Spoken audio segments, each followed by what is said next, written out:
coup, j'ai pas eu le temps de dire bonne journée, Karine, et à demain. Bonne journée et à demain. Elle est partie. Elle est partie. Alors, cher Frédéric Vion, bonjour. Cher Laurent. Le week-end prochain, le week-end du 11 novembre, c'est-à-dire après-demain, sera loin d'être calme si vous aimez les jeux vidéo. Ça va se passer à Paris, du côté de Bercy, avec la finale. Je crois que c'est la première fois, d'ailleurs, que ça se passe en France, la finale du championnat du monde du jeu League of Legends, s'il vous plaît. Et c'est à Paris, effectivement.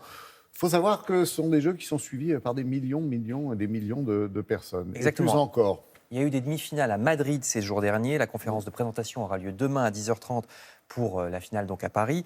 Il y aura en finale une équipe chinoise qui s'appelle Fun Plus Phoenix et une équipe européenne en face qui s'appelle G2. Alors League of Legends, déjà dites LOL ou LOL si vous voulez avoir l'air de vous y connaître. C'est un jeu de combat. Il faut détruire la base de l'équipe qui est en face. Ici, c'était la compétition il y a 2 ans qui était déjà à Bercy.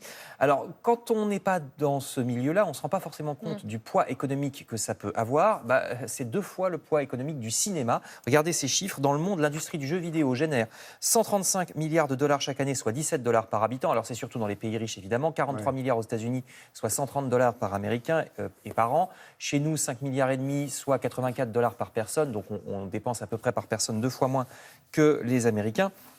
Et l'an dernier, le marché français, il est quand même en forte augmentation parce que l'an dernier, il frisait déjà les 5 milliards, soit le double par rapport à 2012, croissance de 15% en un an quand même par rapport à l'année dernière. Cette somme se partageant entre 1 tiers pour le matériel et 2 tiers pour les logiciels, pour la ventilation des sommes.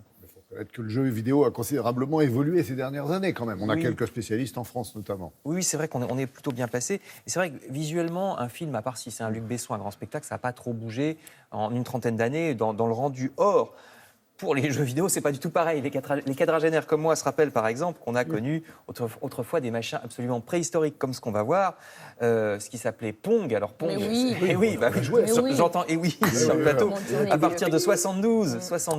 Non mais les machins préhistoriques, on a cru que vous parliez de nous. Non, regardez les courses de voitures, les Space Invaders. Solidarité. Ce monsieur, par exemple, joue à Pac-Man en 1982.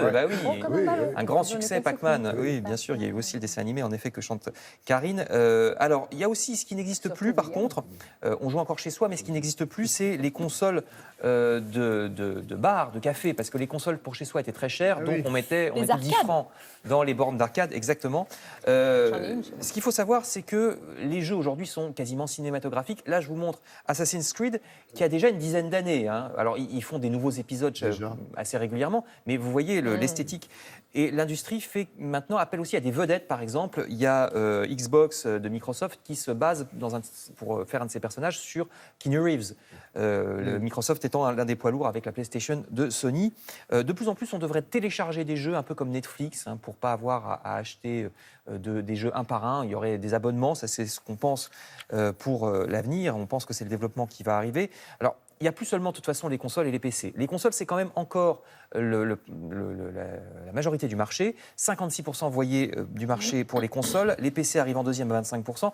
Voyez, les jeux les plus joués, c'est FIFA 2019, c'est du football. Ensuite, Red Dead Redemption, c'est un jeu de western. Et le dernier épisode de Call of Duty, qui est un jeu de guerre. Mais 56% pour les consoles et 25% pour les PC, il reste 19%. Ça, c'est le marché qui monte, c'est les smartphones. Pourquoi ? Parce que les smartphones, c'est moins avancé techniquement. Et les tablettes aussi, non ? Je les mets ensemble. Ouais, c'est moins avancé techniquement, donc c'est plus facile, c'est moins cher à produire et ça génère des profits absolument énormes. On pense que l'évolution de ce truc-là, ça sera des casques à réalité augmentée. Alors, vous voyez déjà à l'image, on avait déjà eu le coup avec les Pokémon, c'est-à-dire que la réalité se mélange avec ce que vous voyez à l'écran. Le danger, c'est qu'il ne faut pas se faire écraser sur la route. Ce sera encore pire si vous avez un casque de réalité augmentée. Bon, si ça se fait, parce que vous rappelez-vous, on a dit les Google Glass, tout le monde en aura dans 5 ans, puis ça ne s'est pas du tout réalisé. Mais en tout cas, l'avenir, c'est ce mélange entre réalité et fiction, fascinant, qui est surtout adapté aux tablettes et aux smartphones, puisqu'on peut les emporter dehors. Et c'est pour ça que donc, c'est celui des 3 supports qui augmente le plus vite.